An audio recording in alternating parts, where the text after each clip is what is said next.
Coba deh, pejamin mata sebentar dan bayangin Indonesia.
Apa yang muncul di kepala kamu? Pantai di Bali? Macetnya Jakarta? Atau foto Candi Borobudur yang megah? Itu semua benar. Tapi itu cuma sekelumit kecil dari sebuah panggung raksasa yang luar biasa. Gimana kalau saya bilang negara kita ini adalah sebuah rantai kepulauan kolosal yang kalau kita bentangin dari ujung barat ke ujung timur panjangnya lebih dari 5.000 km. Kita punya lebih dari 17.000 pulau, ratusan gunung berapi aktif, dan hutan hujan tertua di dunia. Dan di atas panggung raksasa inilah hidup lebih dari 600 suku bangsa dengan ratusan bahasa yang berbeda. Dari para penjaga hutan di pedalaman Kalimantan sampai masyarakat Hindu terakhir di Asia Tenggara. Jadi, siap buat sebuah petualangan epik?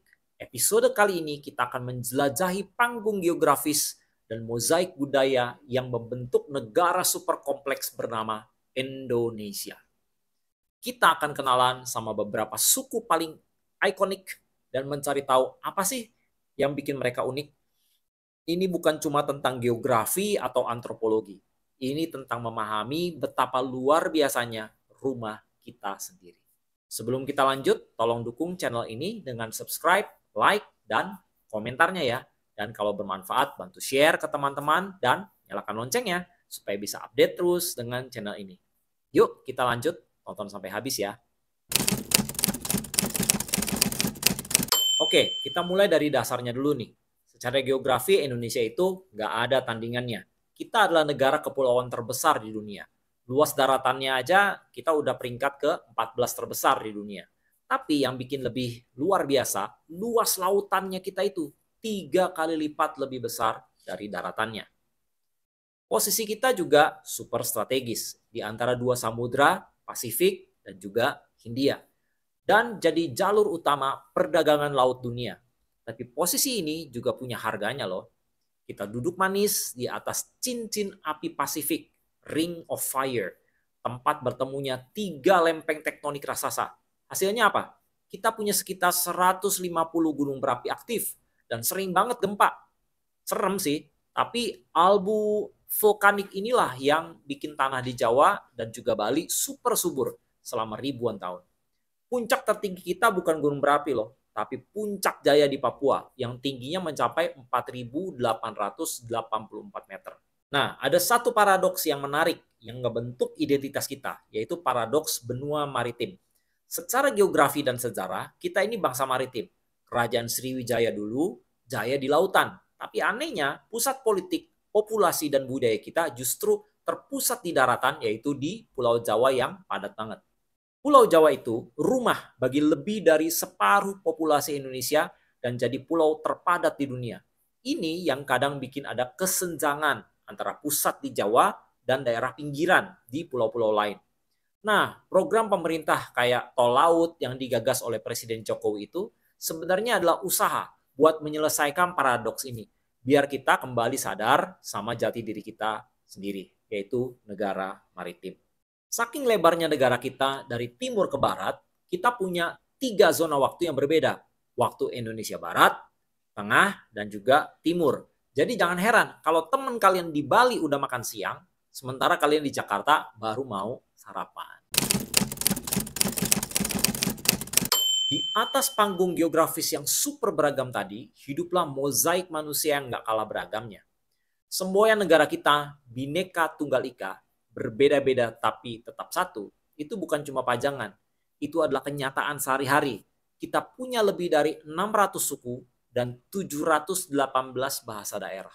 Terus gimana caranya ratusan suku dengan bahasa dan budaya yang berbeda-beda ini bisa merasa jadi satu bangsa Indonesia? Kuncinya ada dua, yaitu sejarah dan juga bahasa. Kita disatukan oleh pengalaman sejarah yang sama, dijajah ratusan tahun, dan berjuang bareng untuk merdeka. Kunci kedua adalah bahasa Indonesia. Para pendiri bangsa kita dulu pinter banget. Mereka nggak milih bahasa Jawa, yang merupakan bahasa suku terbesar, lebih dari 40% populasi, sebagai bahasa nasional. Kenapa? Biar suku-suku lain nggak ngerasa dijajah lagi sama suku Jawa. Kita justru memilih bahasa Melayu yang udah jadi bahasa perdagangan di seluruh Nusantara selama berabad-abad sebagai bahasa Indonesia. Bahasa Indonesia ini strukturnya lebih sederhana dan egaliter. Nggak punya tingkatan-tingkatan rumit berdasarkan status sosial kayak yang ada di bahasa Jawa atau bahasa Sunda. Jadi, banyak dari kita sekarang hidup dalam dua dunia linguistik. Di rumah kita pakai bahasa daerah yang hangat dan penuh nilai budaya, tapi di sekolah, di kantor, atau pas ketemu teman dari suku lain, kita pakai bahasa Indonesia buat menyatukan. Keren dong? Sekarang yuk kita mulai tur singkat kita buat kenalan sama beberapa aktor utama dalam mozaik budaya Indonesia. Yang pertama ada suku Jawa. Suku Jawa ini jumlahnya lebih dari 100 juta orang. Bukan cuma terbesar di Indonesia, tapi di seluruh Asia Tenggara. Budaya mereka adalah hasil pencampuran atau sinkretisme yang super kompleks antara kepercayaan asli, kejawen, dan lapisan tebal tradisi Hindu-Buddha dari zaman kerajaan, juga identitas Islam yang kuat. Ciri khas budaya Jawa, terutama yang dari Keraton Yogyakarta dan Solo, adalah nilai-nilai kehalusan, harmoni, dan menghindari konflik langsung. Ini semua diekspresikan lewat seni yang ikonik, yaitu alunan magis musik gamelan, kain batik yang rumit, dan pertunjukan epik wayang kulit. Yang kedua, suku Sunda. Kita geser sedikit ke arah barat. Kita ketemu suku Sunda, suku terbesar kedua di Indonesia, yang mendiami Provinsi Jawa Barat. Bahasa mereka, yaitu bahasa Sunda, sering dideskripsikan sebagai bahasa yang melodius dan enak didengar. Kesenian mereka yang paling terkenal adalah wayang golek, wayang 3 dimensi yang terbuat dari kayu. Lalu ada suku Batak. Sekarang kita terbang ke Sumatera Utara, ke dataran tinggi di sekitar Danau Toba yang indah banget. Disinilah rumah bagi suku Batak. Batak ini sebenarnya adalah nama kolektif untuk beberapa sub-suku seperti Toba, Karo, Mandailing, dan lainnya. Fondasi utama masyarakat Batak adalah marga, yaitu sistem klan patrilineal atau garis keturunan ayah. Marga ini menentukan segalanya, silsilah keluarga, aturan pernikahan, dan juga aliansi politik. Identitas marga ini kuat banget, bahkan di kalangan orang Batak modern yang tinggal di kota. Orang Batak di seluruh Indonesia dikenal punya kepribadian yang kuat, belak-belakan, dan sangat menghargai pendidikan. Berikutnya ada suku Dayak. Kita sekarang menyeberangi lautan ke pulau terbesar di Indonesia, yaitu Kalimantan. Di pedalamannya, hiduplah suku Dayak, nama kolektif untuk lebih dari 200 kelompok etnis asli. Secara tradisional, mereka hidup secara komunal di rumah-rumah kayu super besar yang disebut rumah panjang atau rumah betang, yang bisa menampung satu desa. Agama asli mereka, Kaharingan, adalah bentuk animisme kompleks yang percaya bahwa alam semesta ini dipenuhi oleh roh-roh. Uniknya, pemerintah Indonesia secara resmi mengakui Kaharingan sebagai salah satu cabang agama Hindu agar sesuai dengan kerangka agama resmi negara. Juga ada suku Bali. Kita mendarat di pulau yang paling terkenal, yaitu Bali. Suku Bali unik karena mereka adalah mayoritas Hindu di negara yang mayoritas Muslim.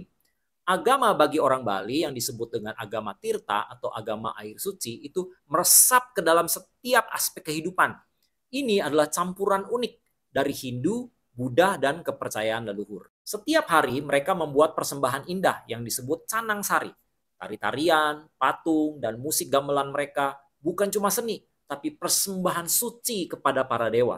Falsafah hidup mereka yang utama adalah Trihita Karana, yaitu menjaga keharmonisan hubungan antara manusia dengan Tuhan, manusia dengan sesama, dan manusia dengan alam. Berikut adalah beberapa fakta menarik mengenai suku-suku di Indonesia. Wayang kulit itu bukan sekedar hiburan. Seorang dalang bisa memainkan wayang semalam suntuk, menceritakan kisah Ramayana atau Mahabharata yang isinya itu penuh dengan ajaran moral, filosofi, dan refleksi spiritual. Yang kedua, dalam bahasa Sunda ada satu kata super serbaguna, yaitu mangga. Tergantung intonasi dan konteksnya. Kata ini bisa berarti silahkan, terima kasih kembali, atau sekedar jawaban sopan. Ini nunjukin betapa subtilnya budaya mereka. Yang ketiga, arsitektur tradisional Batak Toba itu ikonik banget. Rumah adat mereka, rumah bolon, dibangun di atas tiang-tiang kayu dengan atap pelana raksasa yang melengkung indah dan dihiasi ukiran-ukiran simbolis. Lalu ada tato tradisional Dayak yang disebut tutak. Itu bukan sekedar hiasan badan, itu adalah bahasa visual yang penuh simbol. Motif dan letak tatonya itu bisa menunjukkan status sosial, suku, prestasi seseorang, dan sebagai pelindung spiritual. Kulit mereka adalah biografi hidup. Lalu ada juga sawah terasering Bali nih yang ikonik banget. Itu bukan cuma sistem pertanian biasa. Sistem irigasinya itu disebut subak. Adalah sebuah situs warisan dunia UNESCO. Subak adalah perwujudan fisik dari filosofi Trihita Karana itu, di mana pembagian air diatur secara adil dan demokratis oleh para pendeta di pura air, menciptakan harmoni antara masyarakat, alam, dan juga Tuhan. Wow, dari Sabang sampai Merauke, dari Puncak Jaya sampai kedalaman hutan Kalimantan, perjalanan kita hari ini baru menyentuh permukaan dari kekayaan budaya yang dimiliki Indonesia. Jawa, Sunda, Batak, Dayak, Bali, dan itu baru 5 dari ratusan suku lainnya. Setiap suku itu punya cerita, punya kearifan, punya keunikannya sendiri. Dan semua perbedaan inilah yang dirajut menjadi satu permadani indah bernama Indonesia. Bhinneka Tunggal Ika. Satu saat nanti kita akan coba bedah suku-suku lainnya yang ada di Indonesia. Tapi gimana? Kisah Nusantara yang besar ini menjadi satu kesatuan. Keren kan? Itu semua akan kita bahas tuntas di episode selanjutnya. Jadi jangan lupa buat like video ini. Komen di bawah suku mana lagi yang menurut kalian harus kita bahas. Dan yang paling penting, subscribe dan nyalain loncengnya supaya kalian nggak ketinggalan episode kedua. Terima kasih ya, udah setia mendengarkan episode ini. Jadi tambah tahu dong. Sampai jumpa di episode